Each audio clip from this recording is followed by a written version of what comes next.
Fármacos que actúan sobre la función cardiovascular. Los fármacos cardiovasculares constituyen uno de los grupos terapéuticos más extensos y clínicamente relevantes en la farmacología, actuando sobre diversos componentes del sistema para modificar parámetros como la frecuencia, la contractilidad y la conducción eléctrica cardíaca, que repercute en la tensión arterial. El sistema cardiovascular responde a múltiples mecanismos reguladores, siendo el sistema nervioso autónomo uno de los principales. La inervación simpática, mediada principalmente por receptores adrenérgicos beta 1 en el miocardio, incrementa la frecuencia cardíaca, la velocidad de conducción auriculoventricular y la fuerza de contracción, mientras que la estimulación de receptores alfa 1 en la vasculatura periférica produce vasoconstricción y elevación de la presión arterial. Por su parte, la inervación parasimpática, ejercida a través de receptores muscarínicos tipo 2, reduce la frecuencia cardíaca y enlentece la conducción en el nodo auriculoventricular. Antagonistas de los receptores beta adrenérgicos. Los antagonistas de los receptores beta adrenérgicos, conocidos comúnmente como beta bloqueantes, actúan bloqueando competitivamente los receptores beta adrenérgicos, impidiendo la acción de las catecolaminas endógenas norepinefrina y epinefrina. En reposo, el bloqueo de los receptores beta 1 cardíacos produce una reducción de la frecuencia cardíaca. Durante el ejercicio, disminuye la contractilidad miocárdica y enlentece la conducción del nodo auriculoventricular, efectos que en conjunto reducen el consumo de oxígeno del miocardio y la presión arterial. Los beta bloqueantes pueden clasificarse según su selectividad por los subtipos de receptores beta, pudiendo ser cardioselectivos, como el metoprolol, bisoprolol y atenolol, que presentan mayor afinidad por receptores beta 1, y no selectivos, como el propranolol y el nadolol, que bloquean tanto receptores beta 1 como beta 2.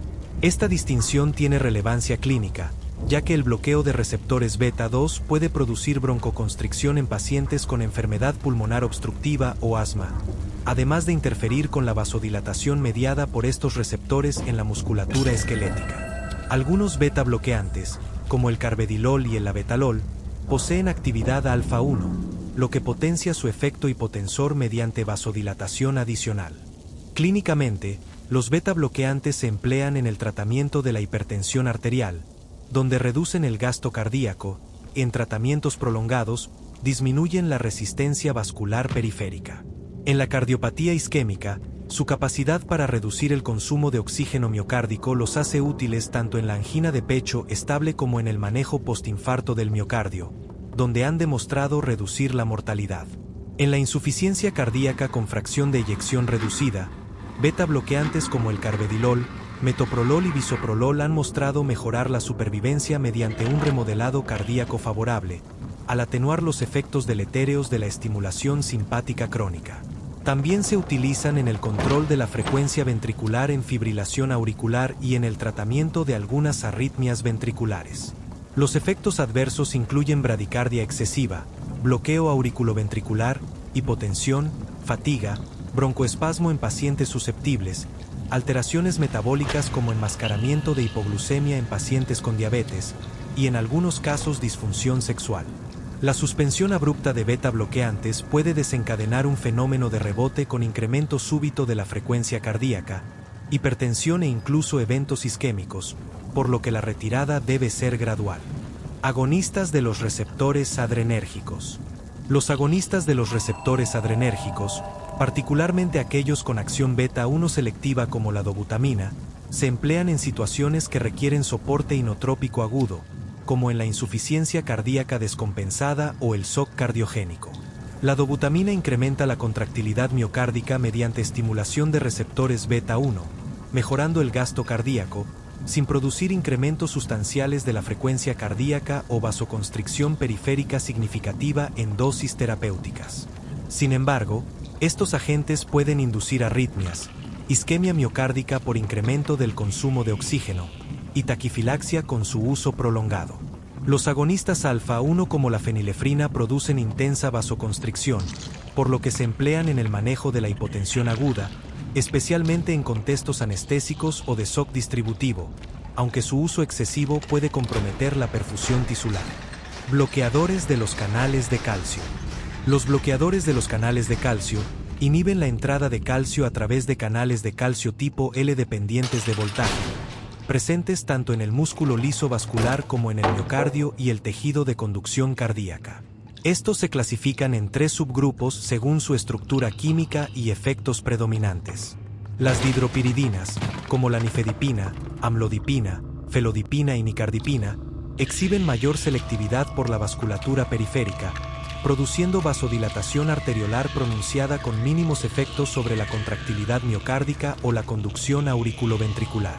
Esta vasodilatación reduce la resistencia vascular periférica y, por tanto, la presión arterial, siendo fármacos particularmente útiles en hipertensión y angina vasoespástica. Las dihidropiridinas de acción corta pueden provocar taquicardia refleja y activación simpática en respuesta a la vasodilatación abrupta, mientras que las formulaciones de acción prolongada o los agentes con vida media larga minimizan este efecto.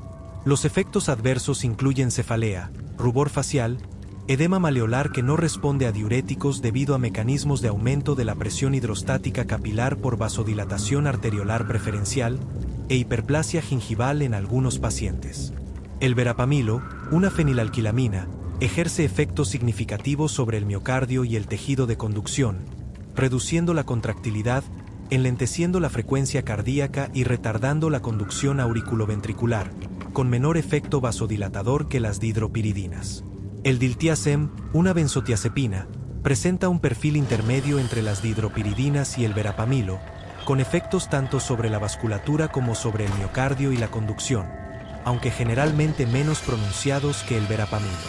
Estos agentes se emplean en el tratamiento de hipertensión, angina de pecho, y son particularmente útiles en el control de la frecuencia ventricular en fibrilación auricular y en la terminación de taquicardias supraventriculares que dependen de la conducción a través del nodo auriculoventricular.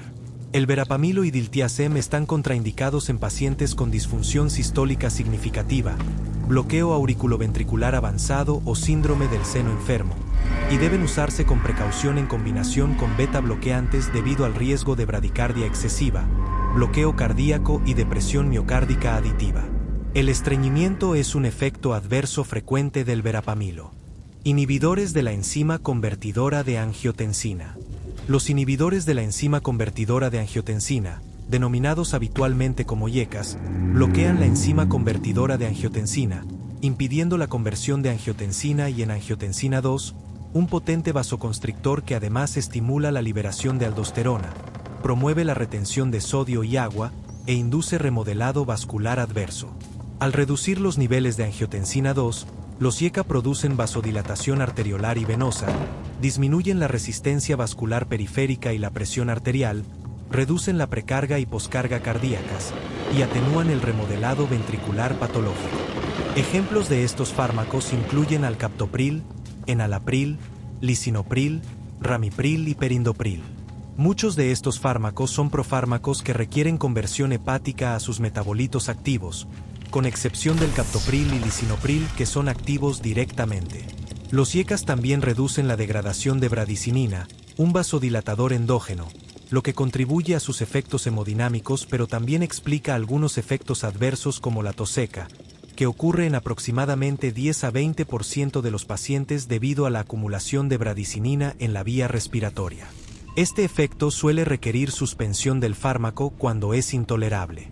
Clínicamente, los IECAS han demostrado reducir la mortalidad en pacientes con insuficiencia cardíaca con fracción de eyección reducida, postinfarto del miocardio, y en pacientes con alto riesgo cardiovascular. También confieren nefroprotección en pacientes con diabetes y nefropatía, reduciendo la proteinuria y enlenteciendo la progresión de la enfermedad renal. Los efectos adversos incluyen hipotensión, particularmente con la primera dosis o en estados de depresión de volumen, hiperpotasemia debido a la reducción de aldosterona que disminuye la excreción renal de potasio, deterioro de la función renal especialmente en pacientes con estenosis bilateral de arterias renales o estenosis de arteria renal en riñón único, donde la perfusión glomerular depende críticamente de la angiotensina 2, y angioedema, una reacción adversa potencialmente grave que afecta a menos del 1% de los pacientes pero requiere suspensión inmediata del fármaco. Los IECA están contraindicados en el embarazo debido a su asociación con teratogenicidad, oligohidramnios, insuficiencia renal fetal y muerte fetal. Antagonistas de los receptores de angiotensina 2.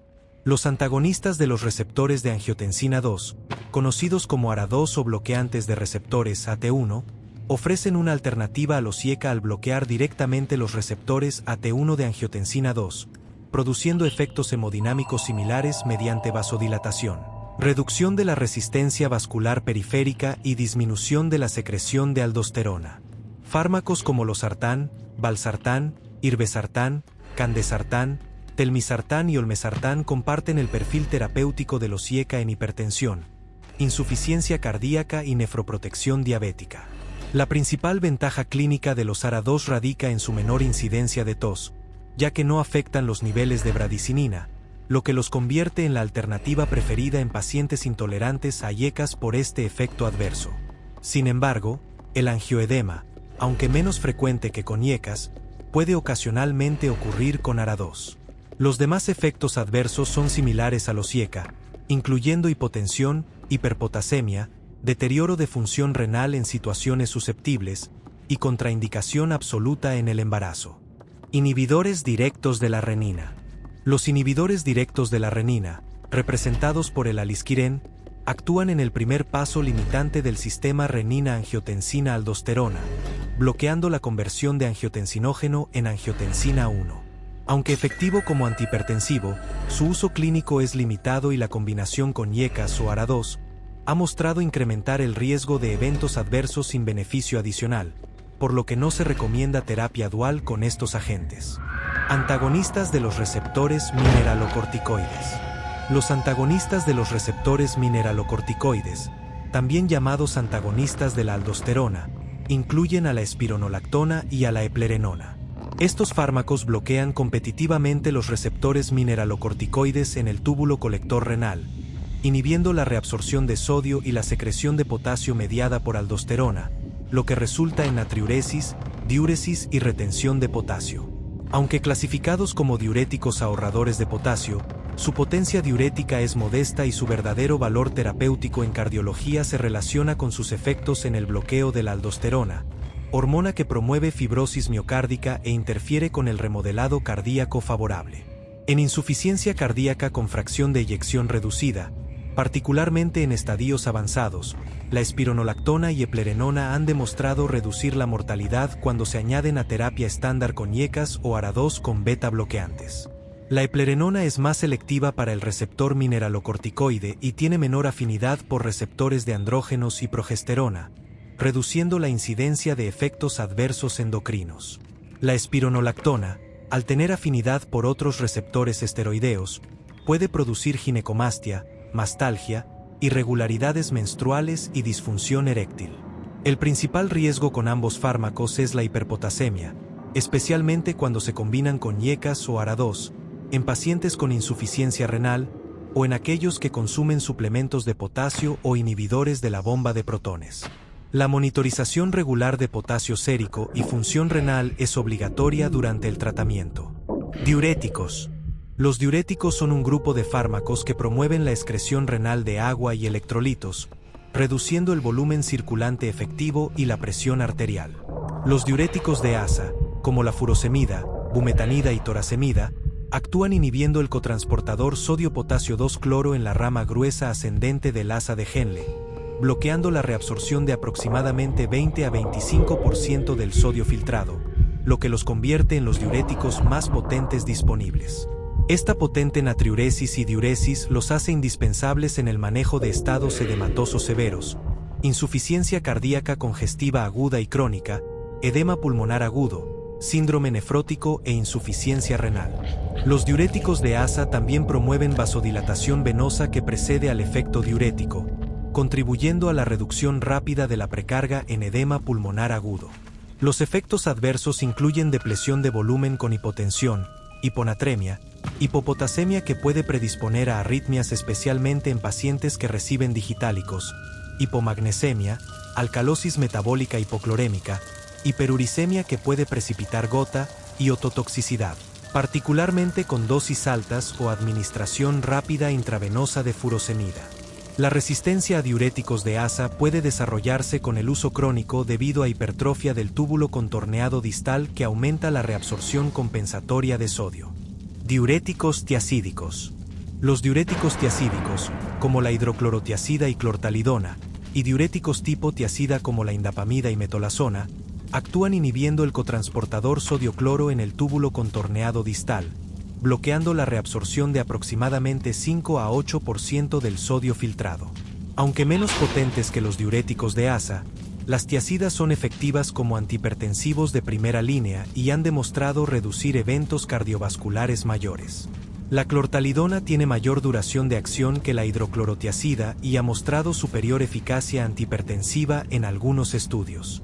Los efectos adversos son similares a los diuréticos de asa, incluyendo hipopotasemia, hiponatremia, hipomagnesemia, hiperuricemia, hiperglucemia por interferencia con la secreción de insulina e hiperlipidemia leve. Las tiazidas también aumentan la reabsorción de calcio en el túbulo distal, reduciendo la excreción urinaria de calcio, lo que puede ser beneficioso en osteoporosis pero requiere precaución en pacientes con hipercalcemia. La eficacia de las tiazidas disminuye significativamente cuando la tasa de filtración glomerular cae por debajo de 30 ml por minuto, excepto la metolazona que mantiene efectividad en insuficiencia renal y se utiliza en combinación con diuréticos de asa para superar la resistencia diurética. Diuréticos ahorradores de potasio.